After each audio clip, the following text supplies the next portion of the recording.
Apoyamos el balón. Dale, sigue. Pedimos. Vamos, es una carrera, sí, vamos. Eso es, perfecto, vamos. Bien, vamos, hay que hablar, hay que animar al equipo, vamos. Hay que animar al equipo, si no, ¿cómo se llama? ¿Cómo es tu nombre? ¿Cómo es el nombre de él?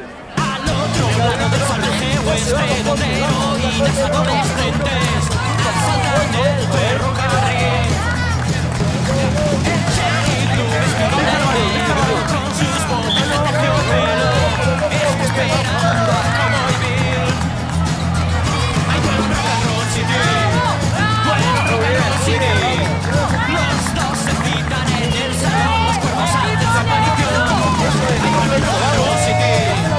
buen rock and roll city. En la pared hay una inscripción. Si ven las barajas no tienen rey, elige sus armas. Cowboy Bill saca un pistolón, le da la espalda y abre una caja con forma extraña. Es una guitarra y la empieza a tocar. Y así suena la guitarra del sheriff.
Como un mago.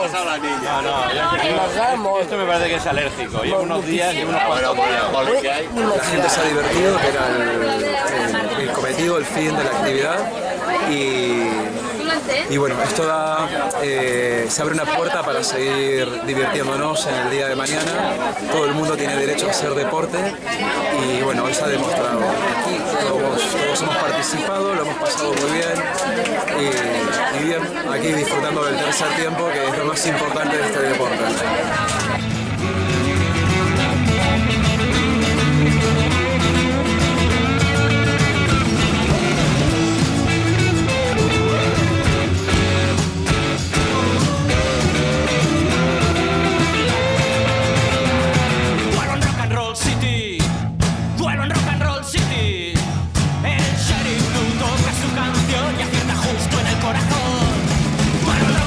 City.